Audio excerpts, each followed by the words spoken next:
오늘은 회개의 기쁨이라는 제목으로 하나님 말씀 드리겠습니다. 우리는 비디오를 통해서 축구 선수 중에 제일 잘하는 축구 선수의 플레이를 계속 리플레이해서 볼 수가 있습니다. 그래서 자기가 축구에 관심이 있으니까 그 사람들의 발재간을 보면서 계속 뚫어지게 연구하는 것이죠. 그리고 그 사람들의 그 삶의 어떤 전기를 읽어가면서 이 사람들이 이렇게 축구를 했고 또 이렇게 음식을 먹었고 또 삶의 가치관이 이거구나 라는 것을 이제 또 전기를 통해서 배우기도 하죠. 예컨대 우리가 축구를 제일 잘하는 메시나 또는 호날두의 그런 그 비디오를 통해서 계속 공부를 할 수 있잖아요. 그런데 여러분들이 만약에 그 비디오를 몇 년 동안 보다가 필드에 나가서 축구를 한번 해보십시오. 축구가 되는지.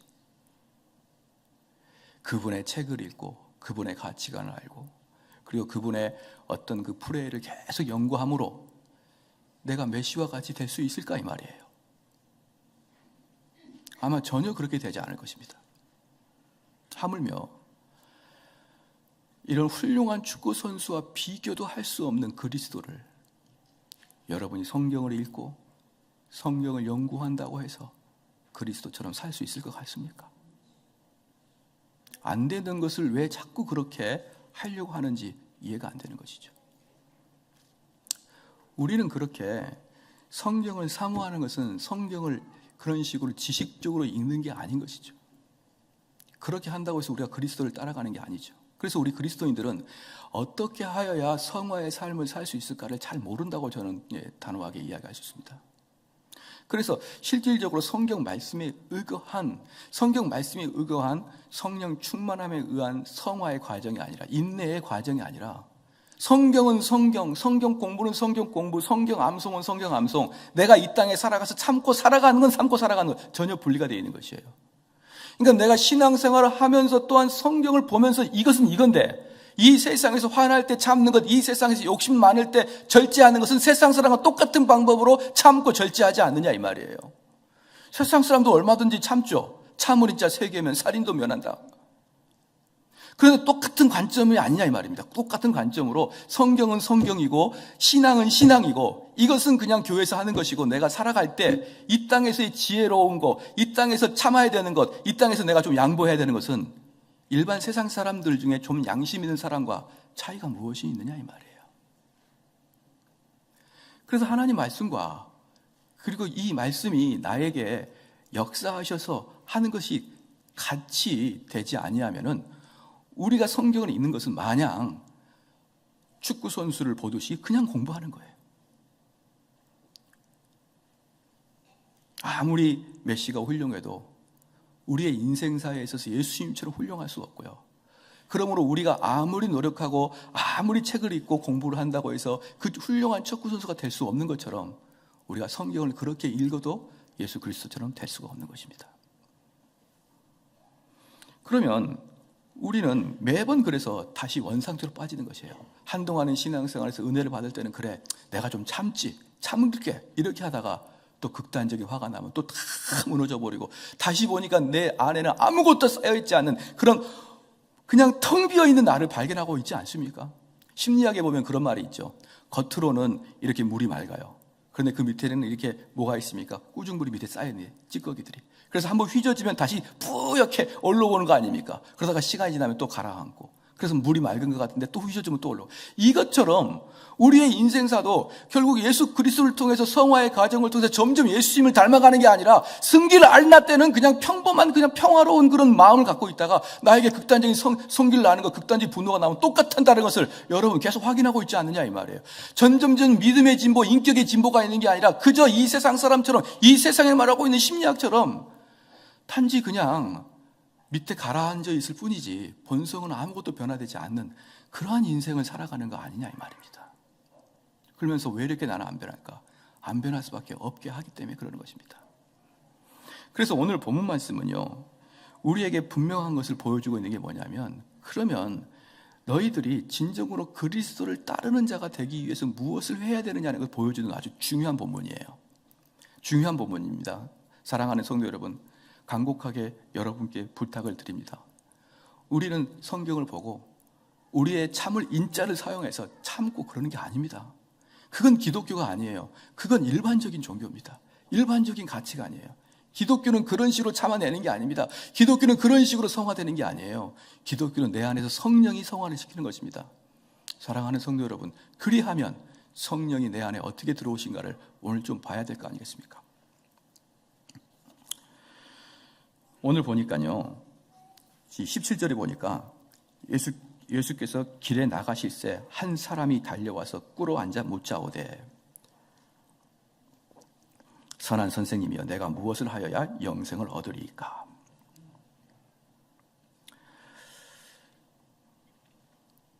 한국의 많은 교회 젊은이들이 이 부자 청년과는 사뭇 많이 다릅니다. 이 부자 청년은 예수께서 길을 가실 때 달려와서 꿇어 앉아 묻되 선생님이여 내가 무엇을 하여야 영생을 얻겠습니까? 라고 예수님께 무릎 꿇습니다. 그런데 저는 많은 경우에 교회 젊은이들이 이 부자 청년 발에 발톱만도 못합니다. 주님 앞에 나올 때 건들건들 거리고 나옵니다. 설교할 때 얼마나 예의 바르지 않게 설교를 듣습니까? 졸아요, 대놓고. 어떤 사람은 엎드려 잡니다. 저기 누가 또 엎드려 잡니까? 꼭 젊은 애들 중에 그런 애들이 있어요. 엎드려 자고. 이 주보는 단 필요한 게 뭐냐면 예배 순서를 위한 필요인데 여기다가 왜 적냐 이 말이에요. 오늘 점심 뭐 먹을 거냐? 옆 사람 주면은 갈까? 먹고 갈까? 이 주보는 여러분의 인포메이션을 전달하는 용도가 아닙니다. 은혜가 되면 어쩔 수 없이 은혜가 되면 그 말을 탁 받아 쓸 수는 있지만 이 주보에다가 여러 가지 인생 철학을 거기다가 써놓지 마세요. 간 다음에 보면은 주보가 아주 가관입니다. 가관.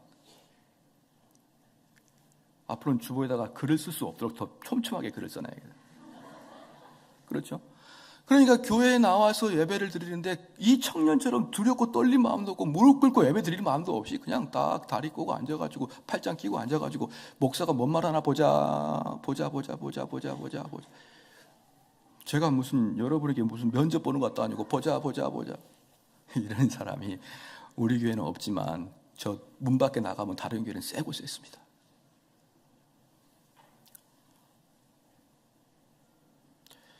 길동아, 요즘 신앙생활 잘하고 있니? 네. 그냥 관심이 없어요, 종교에. 목사님은 나한테 말을 안 시키는 게 은혜입니다. 이러한 아주 추한 아이들이, 청년들이 많은데, 여기 이 청년은 주님 앞에 무릎을 꿇고, 그렇죠? 이걸 보면서 저는 감동을 받아요.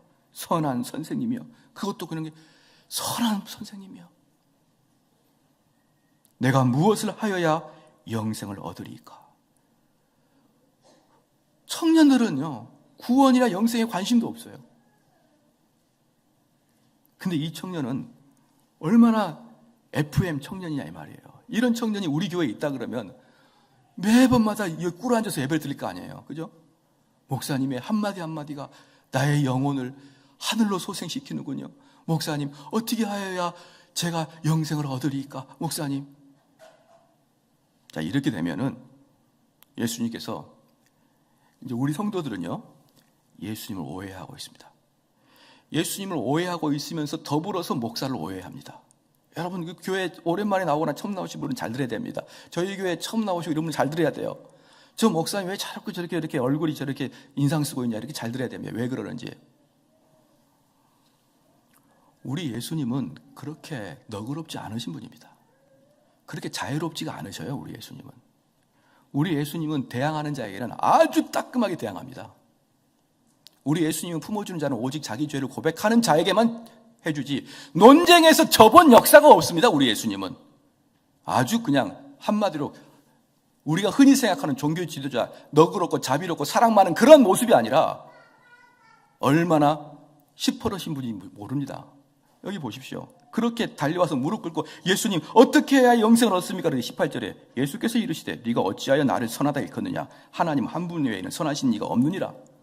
어떤 청년이 달려와서 목사님, 저 목사님의 설교를 듣고 이렇게 감동받아서 목사님이야말로 이 시대에 정말 설교자입니다. 목사님, 저가 어떻게 해야 구원을 받습니까? 그랬더니 우리 주님이 하는 말이, 제가 하는 말이, 네가 언제 나를 봤다고 이 나라를 구원하고 그러냐? 이렇게 하는 거예요. 이 정도는 대줘야 예수님이죠. 너 언제 나를 봤다고 그렇게 이야기하니? 옳으시고 선하신 분은 오직 하나님밖에 없는데 왜 나한테 그렇게 말하지? 예. 아마 제가 우리 예수님처럼 목회한다 그러면 우리 교회 사람들 깜짝 놀랄 거예요. 어떻게 종교 지도자가 저럴 수 있지? 어떻게 목사가 저럴 수 있지? 근데 우리 주님 그렇게 예의가 바르고 자기 영혼에 대한 궁금한 사람이 딱 오자마자 딱 브레이크를 겁니다. 오지마, 더 이상 이거예요. 더 이상 나한테 오지마. 더 이상 접근 금지. 그게 바로 어찌하여 나를 선하다 하느냐? 이렇게 하는 겁니다. 이것은 우리 주님의 퉁명스럽게 싸붙이는 거예요. 그러면서 여기에서 우리 주님께서는 뭘 발견했냐면 이 청년의 그 외적인 모습이 아니라 그 청년이 가지고 있는 내면의 세계를 그대로 간파한 겁니다. 이게 뭐냐면 예수님께서는 두 가지를 이 청년의 말에서 그 청년의 그 마음 상태를 딱 꼬집어낸 거예요. 첫 번째는 뭐냐면요. 17절에 달려와서 꿇어 앉아 묻자어되 선한 선생님이여 내가 무엇을 하여야, 행위구원이죠. 무엇을 하여야 영생을 얻으리까? 첫 번째 행위구원입니다. 내가 무엇을 하여야 구원받습니까? 전형적인 알민이 아니고 전형적인 행위구원이에요. 두 번째,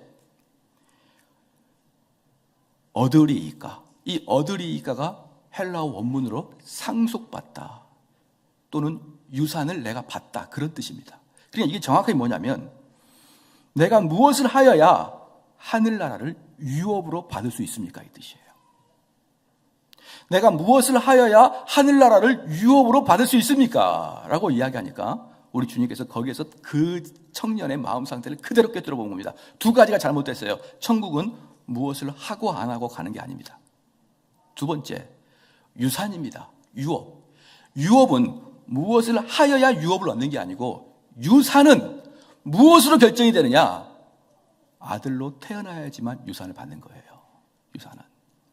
유산이라는 것은 태어남의 결과고 유산은 피의 결과인 것이지 유산은 무슨 노력을 통해서 얻어지는 게 아니라 이 말입니다. 그래서 우리 주님께서 여기서 말씀하신 게 뭐냐면은 딱 그 청년을 보니까 무엇인가 선한 행위를 하여야 자기가 천국 갈 수 있다는 것을 알고 있는 사람인 것을 우리 주님이 아신 거예요. 그래서 우리 주님께서는 이 사람을 스톱을 시킨 것입니다. 근데 더욱더 재밌는 게 뭐냐면 이 사람의 말투에 뭐가 있냐 그러면 17절에 말투에 뭐가 있냐면 내가 무엇을 하여야 영생을 얻으리까, 이 말 속에 뭐가 있느냐? 자기는 영생, 천국 가는 걸 위해서 부단히도 노력하고 있다는 게 포함되어 있습니다.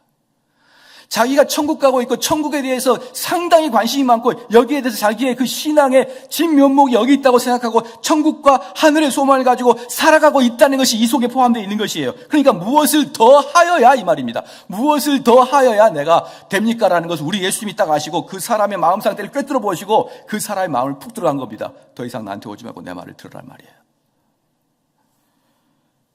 그러면서 이 사람의 마음속에 뭐가 있냐 그러면 나 이 세상 좀 잘 살아왔고, 나 공부도 잘했고, 열심히 근검전략해서 청년 부자가 된 사람 신앙도 있고, 그렇죠. 우리 여자들이 결혼하고 싶은 사람 첫 번째가 뭡니까? 신앙 있고, 많이 배우고, 돈 번 사람, 이 사람이 신랑감 1호잖아요. 그죠?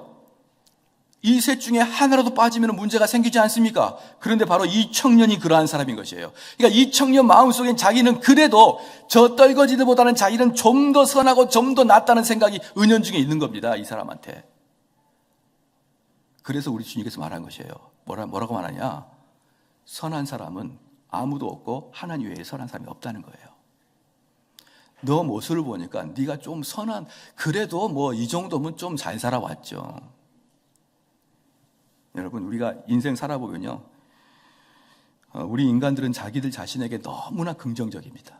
그래서 별로 잘 살지도 못한데 인생 쭉 돌이켜보면 집도 하나 있고요, 그리고 가정도 꾸리고 있고, 뭐 직장도 있고, 요만하면 잘 살았다, 그런 마음 하시죠? 그런 마음 가지고 있죠? 내 인생이 완전히 망가졌다, 그런 사람 별로 없고, 뭐 이 정도 하면은 잘 살았지, 이런 식으로 스스로 만족하잖아요. 이 사람이 그러는 거예요. 그래도 그럭저럭 저는 선합니다, 이런 뜻입니다. 즉 예수님께 나와서, 예수님, 저는 종교적으로도 열심히 하고 싶었고 선한 행위도 했고 뭐 그럭저럭 선하게 산다고 살았는데 제가 무엇을 더 해야 구원을 받습니까? 이렇게 말씀한 것입니다.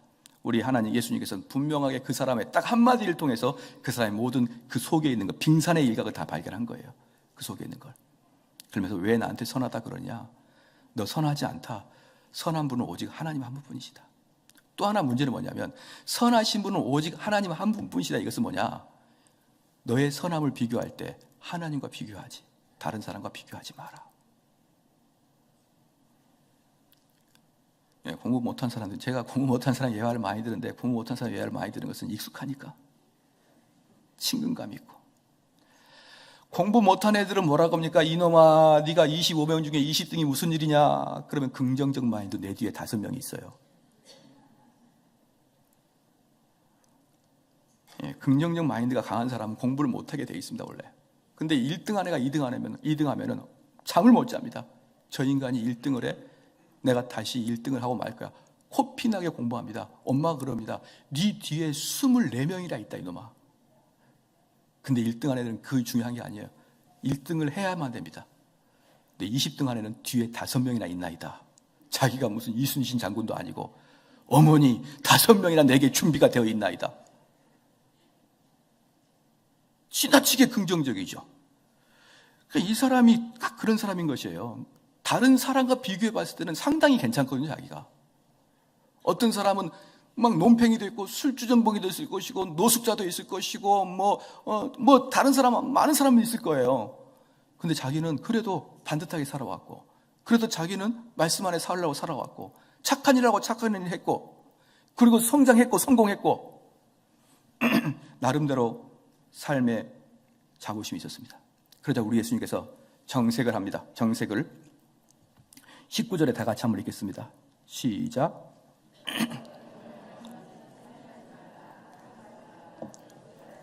거짓 증거하지 말라, 속여 취하지 말라, 내 부모를 공경하라 하였니라. 우리 주님께서는 그 사람을 공격하기 위해서 이제 그 청년을 가만두면 안 되겠다 생각해가지고 율법을 다 말하신 겁니다. 살인하지 말라 그랬다, 간음하지 말라 그랬지, 도둑질하지 말라 그랬다, 거짓 증거하지 말고 속여 취하지 말고 내 부모를 공경하라 했다. 너 지켰냐? 그러니까 이 인간이 하는 말이, 여짜오되 선생님이면 내가 이것을 어려서부터 다 지켰나이다. 그러니까 기본적인 교만함이 깔려 있는 겁니다. 이 청년은 기본적으로. 여기서 중요한 게 뭐냐면 다자를 한번 동그라미 쳐보십시오. 다 20절에 다자. 내가 이것은 내가 어려서부터 다 지켰나이다는 오직 그리스도만이 율법을 다 지킬 수 있습니다. 근데 자기도 모르는 사이에 그리스도와 같은 마음을 가지고 있는 거예요, 스스로가. 얼마나 교만합니까? 자기도 모르는 사이에 예수 그리스도만이 우리 하나님의 율법을 다 지켰잖아요. 근데 자기가 메시아래. 그래서 우리 주님은 이 젊은 청년 마음속에 있는 교만함을 발견하고 그것을 꺼내기로 마음을 먹으신 것입니다. 21절에 예수께서 그를 보시고 사랑하사, 이 사랑하사가 대단히 중요합니다. 사랑하사. 그러면 우리 주님은 그 청년을 사랑하는 것입니다. 그 청년을 미워하는 게 아니에요. 그럼 잘 보십시오. 가라사대 내게 오히려 한 가지 부족한 것이 있으니 가서 내게 있는 것을 다 팔아 가난한 자를 주라. 그리하면 하늘에서 보화가 내게 있으리라. 그리고 와서 나를 좇으라 하시니. 이것을 입장을 바꿔놓고 생각하면 간단합니다. 만약에 자 여기 한번 봐볼까요? 만약에 여러분들이 자녀를 한 명 데리고 왔습니다. 근데 이 자녀가 그렇게 신앙생활을 못하고 막 그렇게 뻑뻑거리고 있습니다. 그래서 목사님께 와가지고, 목사님, 이 청년을 좀 신앙을 갖게 해야 되는데, 또는 어떤 청년이 찾아와가지고 그럽니다. 목사님, 제가 말씀을 통해서 열심히 섬기고 싶은데 제가 뭐 좀 바빠서 주일날 11시 예배 드리고 빨리 가야 되고 제가 바빠요, 목사님. 그래서 이것도 못하겠고 저것도 못하겠다. 그러면은 이 목사님이 그 집사님을 사랑하사, 이 목사님이 그 청년을 사랑하사 어떻게 해야 됩니까? 집사님, 괜찮습니다. 차츰 말씀이 들어가면은 됩니다. 이렇게 이야기해서 그 집사를 떠나보내지 말아야 될 거 아니에요. 그런데 목사님, 내가 어떻게 해야 영생을 얻으리까 왔는데, 집사님, 일단 아파트를 팔고 헌금을 다 저희 교회 하세요. 그건 뭔 말입니까? 가라는 거예요. 가. 오지 말라는 거예요. 뭐 아니면 돕니다. 어떻게 할까요? 여기 20절에 25절 보십시오. 예수께서 그를 보시고 사랑하사 가라사대 내게 오히려 한 가지 부족한 것이 있으니 가서 내게 있는 것을 다 팔아 가난한 주라. 그리하면 하늘의 보화가 내게 있으리라. 그러니까 뭐합니까? 나를 쫓으라 하시니 22절에 그 사람이 제 마음으로 이 말씀이라요 슬픈 기색을 띠는 근심하여 가니라. 가. 우리 주님이십니다. 자기에게 와가지고 영생을 물으러 온 사람에게 결국은 가라고 하는 거예요. 가라. 이러한 모습들이 목사에게는 있어야 됩니다. 왜? 우리는 예수님의 종이니까. 예수님의 종이 예수님보다 더 선한 척하면 안 되고요. 예수님의 종이 예수님보다 더 자비로운 척하면 안 됩니다. 이게 정확하게 예수님이 사역했던 방법입니다. 근데 문제는 뭐냐면 그를 미워해서 가라는 게 아니에요. 그를 사랑해서 가라고 하는 것입니다. 그를 사랑해서. 지금 여기에서 지금 이제 말씀을 좀 더 이제 해보면은 이 이야기에서 우리가 알아야 될 게 뭐냐 그러면요, 어떻게 하여야 우리 주님을 따를 수 있느냐는 겁니다. 그래서 이 본문 말씀을 가지고 사람들이 잘못 해석해서 중세시대 때 그렇게 많은 귀족들이 자기 재산을 다 팔아 수도원에 들어가 버린 이유가 이 본문, 우리 주님을 따르려 그러면 모든 재산을 가난한 자에 나눠주고 내가 들어가야 되는구나. 그래서 그렇게 많은 부유함을 다 팔아서 가난한 자에 나눠주고 수도원에 들어갔던 사람이 베네딕트 수도사였고 프란체스코 수도사였습니다. 그들은요, 어마어마한 땅의 부자였고 귀족이었었는데 이 말씀의 은혜를 받아서 다 팔아 가난한 자를 나눠보고 심지어 가난한 자와 절도자와 그런 그 흉악자들 모아놓고 잔치를 배설하고 다 먹여주고 다 털고 수도원으로 들어가 버리고 주님을 따르겠다고. 이것이야말로 이 본문 말씀은 정확하게 해석하지 못한 것입니다. 왜냐 그러면 우리의 재산을 털어서 가난한 자한테 줬다고 해서 그것이 우리를 천국으로 인도하는 게 아니거든요. 우리의 행위가 어떠하든지 간에 우리의 행위로서는 천국 가는 게 아니기 때문에 여기에서는 지금 예수님께서 그 말씀을 하시고자 함이 아닙니다. 예컨대 32절, 33절 다 같이 한번 읽겠습니다. 32절, 33절 시작. 예루살렘으로 올라가실 길에 예수께서 제자들 앞에서 이에 다시 12제자를 데리시고 자기의 당할 일을 일러 가라사대 보라 우리가 예루살렘에 올라가노니 인자가 대제사장들과 서기관들에게 넘기움에 저희가 죽이기로 결안하고 이방인들에게 넘겨주겠고, 우리 예수님은 우리의 죄를 위해서 당신이 죽어야 될 것을 알고 계셨거든요. 우리의 죄를 위해서 당신이 죽어야 되는 걸 알고 계시고 이 방법이야말로 우리들을 구원할 수 있는 유일한 길인 것을 우리 예수님이 알고 계셨기 때문에 요 17절부터 22절 말씀은 너희가 팔아서 천국 가라 그 뜻이 아닌 것입니다. 그러면 여기서 우리 주님께서 요구하고 있는 게 무엇일까요? 네가 죄인인 걸 깨달아라는 것이에요. 네가 죄인인 걸. 특별히 무슨 죄입니까? 자기 의의를 드러내는 죄인입니다. 예수님, 나 법률 지켰고요, 율법 지켰고, 나 착하게 살았고, 그렇게 마음을 먹는 것 자체가 죄입니다. 여러분, 그것을 주님이 우리에게 보여주시고자 하는 거예요. 주님이. 저 일평생 살아갔는데 죄도 특별히 지은 거 없고 항상 교회 생활했고 말씀에 순종하려고 노력했고, 그 마음으로 자기 자신이 어느 정도 깨끗하고 의롭다고 생각하는 그 자신에게 주님은 도전하신 것입니다. 그런 네가 바로 가장 큰 죄인이다. 그러면서 이 사람을 극단적으로 밀어붙이는 거예요. 그래서 그 사람 속에서 너가 죄인인 것을 실토하라. 그래서 주님께서는 지금 여기서 또박을 하는 것처럼 둘 중에 하나입니다. 그 사람이 자기가 부족한 걸 깨닫고 자기가 얼마나 자기 이기적인 관점으로 살아가는 걸 깨닫고 항복하든지 아니면은 튕겨나가든지 둘 중에 하나인 것을 우리 주님은 하셨어요. 그런데 어차피 그 사람이 튀어나가든지 아니면 이 마음을 가지고 계속 신앙생활하든지 둘 중에 하나, 둘 다 똑같이 지옥 가는 건 마찬가지입니다. 그래서 우리 주님께서는 그를 사랑하사 그가 하기 위해서 그의 극단적인 명령을 내리신 것이에요. 그럼 이것을 깨닫고 그 사람이 순종해야 되는데, 보십시다. 여기 삼성제일교회에서 하나님께서는 정대훈 목사에게 하나님의 섭리에서 이 교회의 인도자로 저를 하나님이 보내주셨어요. 그러면요, 여기에서 말씀을 전할 때나 말씀을 가르칠 때나 또는 상담을 할 때 하나님께서 합법적인 권위를 주신 거기 때문에 이 목사의 말에 순종하는 것은 당연한 것입니다. 그런데 목사님, 저는 집에서 혼자 할게요. 목사님이 좋은 프로그램을 지금 진행하고 있는 건 아는데요, 그건 저랑 좀 안 맞고요, 제가 그냥 집에서 열심히 성경도 보고 성경 쓸게요. 여러분, 그렇게 하지 마십시오. 그게 바로 자기 의에 빠져있는 자입니다. 자기 혼자 성경을 보고 성경을 연구한다고요, 이단으로 빠질 수밖에 없습니다. 왜? 그들은 결코 교회의 역사에서 무슨 일이 있었는지 모르고, 왜 이단과 정통의 교리가 싸워 있는지도 모르고, 그 차이도 모릅니다. 자기 혼자 성경을 읽고 요한복음을 천독해 보세요. 요한계시록을 천독해 보세요. 그럼 누가 됩니까? 이만희가 되죠. 이만희. 우리 신천지의 교주 이만희, 요한계시록 천독.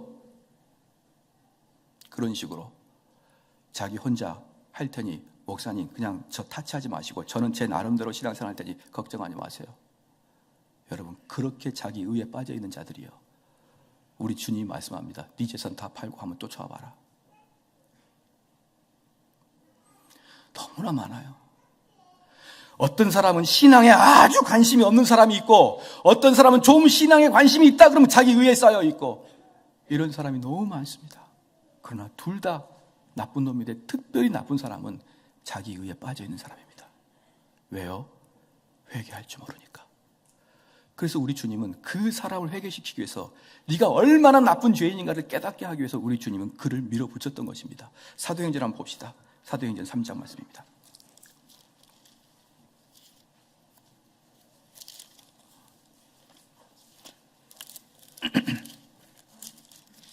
사도행전 3장 12절 말씀부터. 이 베드로가 설교하는 걸 잘 보십시오. 설교는 이렇게 해야 됩니다. 설교는 이게 설교예요. 베드로가 12절에 베드로가 이것을 보고 백성에게 말하되, 이스라엘 사람들아, 이 일을 왜 기히 여기느냐? 우리 개인의 권능과 경건으로 이 사람을 걷게 한 것처럼 왜 우리를 주목하느냐? 아브라함과 이삭과 야곱의 하나님, 곧 우리 조상의 하나님이 그 종 예수를 영화롭게 하셨느니라. 너희가 저를 넘겨주고 빌라도가 놓아 주기로 결단한 것을 너희가 그 앞에서 부인하였으니, 너희가 거룩하고 의로운 자를 부인하고 도리어 살인한 사람을 놓아 주기를 구하여 생명의 주를 죽였도다. 그러나 하나님이 죽은 자 가운데서 살리셨으니 우리가 이 일의 증인이로다. 이게 지금 설교가 뭐냐면요, 백성들아 잘 들어라.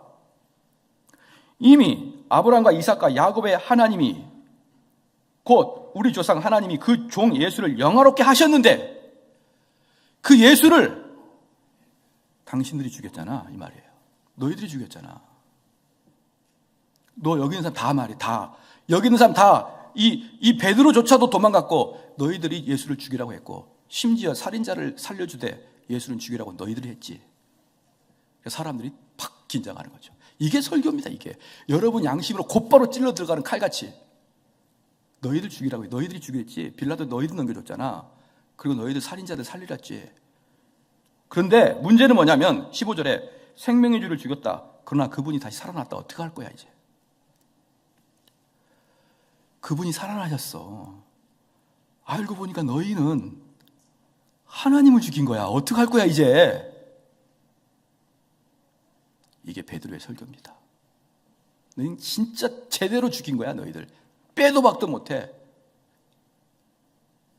그러니까 그때 16절에 그 이름을 믿음으로, 그 이름이 너희 보고 아는 이 사람을 성하게 하였나니 예수로 말미암아 난 믿음이 너희 모든 사람 앞에서 이같이 완전히 낫게 하였으니, 형제들아 너희가 알지 못하여서 그리하였으며 너희 관원들도 그리하는 줄 아노라. 무슨 말입니까? 그런데 너희들이 몰라서 그러니까 이제 회개하라 이 말이에요. 그러면 된다. 이게 설교입니다. 설교는요, 양심을 칼로 팍 찌른 다음에 그들이 엄청나게 스스로 죄인인 걸 깨달을 때 그때 복음을 전하는 것이요. 회개해라. 그럼 너희들 하나님이 용서해 주신다. 다윗 앞에서 설교한 나단 보십시오. 저의 설교의 가장 모델은 나단 선지자인데요. 다윗한테 가가지고 아니 다윗 선생님, 다윗 왕이여 들어보세요. 어떤 사람이 부자인데 지한테는 양이 많은데 외부에서 손님이 오니까 자기 양을 죽이기가 아까워서 그 하나밖에 없는 그 양, 그 잠잘 때도 껴안고 자는 그 양을 억지 잡아다가 지 친구를 대접하고 말았습니다. 그래서 자기 양은 크 많은데 양 한 마리 있는 애 잡아가지고 아예 죽여버리고 말았어요. 다윗이 그 놈이 누구냐? 나단이 뭡니까? 너야.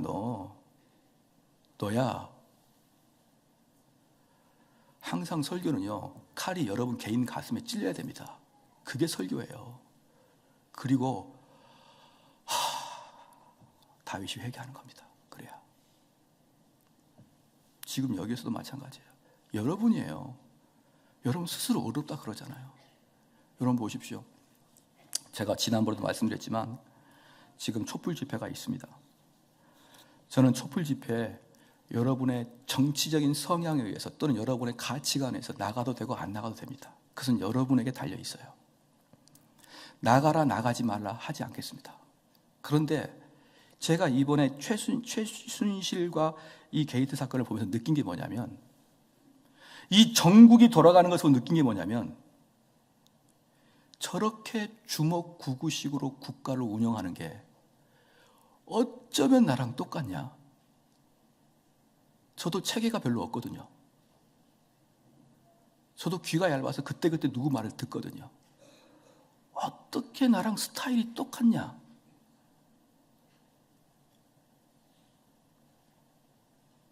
너무 똑같아요, 저랑. 그래서 참 국가 지도자로서는 그렇지만 인간적으로는 저도 나을 바가 하나도 없다는 게 자꾸 느껴집니다. 자꾸 느껴져요. 여러분이 저를 아시겠지만 저는요, 체계가 별로 없는 사람입니다.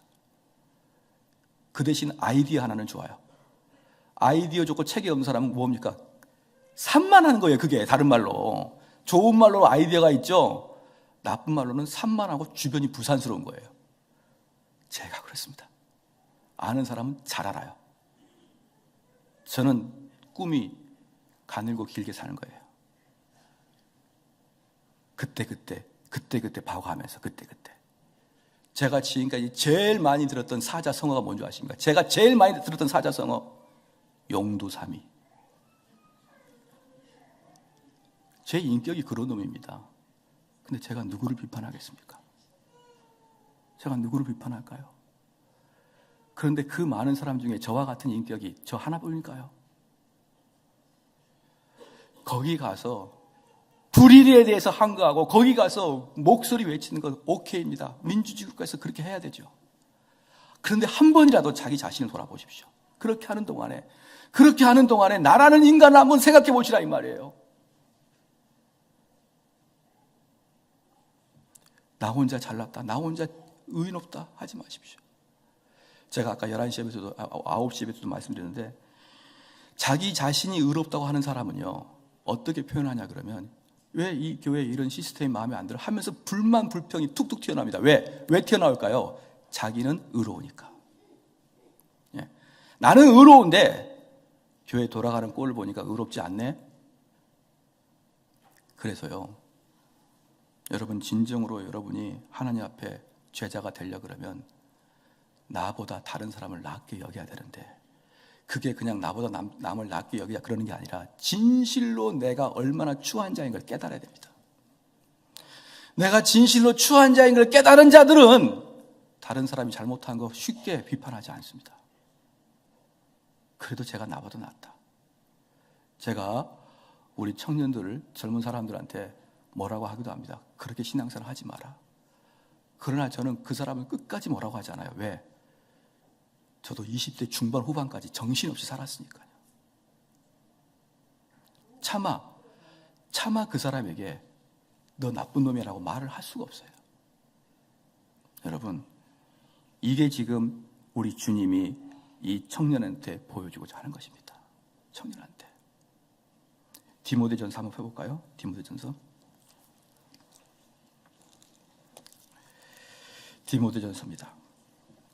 1장 15절입니다. 1장 15절입니다. mit보다 모든 사람이 받을 만한 이 말이여, 그리스도 예수께서 죄인을 구원하시려고 이 세상에 임하셨도다. 그 밑줄 그으십시오. 예수께서는 누구를요? 죄인을 구원하시려고 이 세상에 임하셨도다. 그렇게 말씀하시면서 정말 충격적인 말, 뭡니까? 죄인 중에 내가 괴순이라. 지금 바울은 무슨 말 한 줄 아십니까? 우리 주님은 죄인의 친구고 나는 죄인의 괴수니까 나는 천국의 1번으로 들어가겠다는 거예요. 1번으로. 그리고 실제로 바울은 자기가 사역을 하면 할수록, 디모데전서, 디모데후서는 바울의 사역의 마지막입니다. 자기가 일평생 사역을 하고 마지막에 뭐라고 고백하냐면 나는 죄밖에 없는 놈이다. 죄밖에 없는 놈이다. 근데 우리 주님은 나 같은 죄인의 친구야. 그러니까 난 천국 갈 거야. 할렐루야. 근데 바리새인은 뭐라고 합니까? 나는 세리 같지도 아니하고 나는 창기 같지도 않아서 감사합니다. 우리 바울은 나는 죄인 중에 괴수입니다. 여러분, 무엇이 회개인지 아시겠죠? 회개는 내가 이러이러한 전체했으니까, 내가 가정을 잘못 이뤘으니까, 내가 뭐 사업을 잘못했으니까, 내가 욕을 했으니까, 네 죄송합니다. 그거 아니에요. 회개는요, 진짜 내 스스로가 얼마나 추한 놈인가를 깨닫는 게 회개입니다. 근데 그 기준을 잡을 때 절대로 다른 사람하고 잡지 말고 하나님과의 기준을 잡으십시오. 하나님의 영화롭고 하나님의 거룩하심을 알면 알수록, 그것을 더 선명하게 알면 알수록 내가 얼마나 추한 자인 것을 더 깨닫게 되는 것입니다. 그때 뭐가 되는 겁니까? 구원이 이루어지는 거예요. 그때. 왜? 우리 주님은 죄인의 친구니까. 그때 내 안에 우리 주님의 영생이 임하는 것입니다. 그때 우리 주님이 내가 너를 선택하여 너를 구원하였다라고 그때 예비하십니다. 그렇게 되면 어떻게 됩니까? 회개하는 자에게 무엇이 있는 것입니까? 기쁨과 충만이 있는 거예요. 그래서 오늘의 제목이 회개의 기쁨입니다. 그래서 회개하는 자들은 하나님께 용서받은 것에 대한 감격과 기쁨이 있는 것입니다. 그러면 언제까지 회개를 해야 될까요? 그렇습니다. 바울이 사역의 마지막 때까지 자기가 죄인의 괴수라고 했던 것처럼 여러분 관뚜껑 닫을 때까지 회개하고 가야 됩니다. 하나님 죄송합니다. 또 죄를 지었습니다.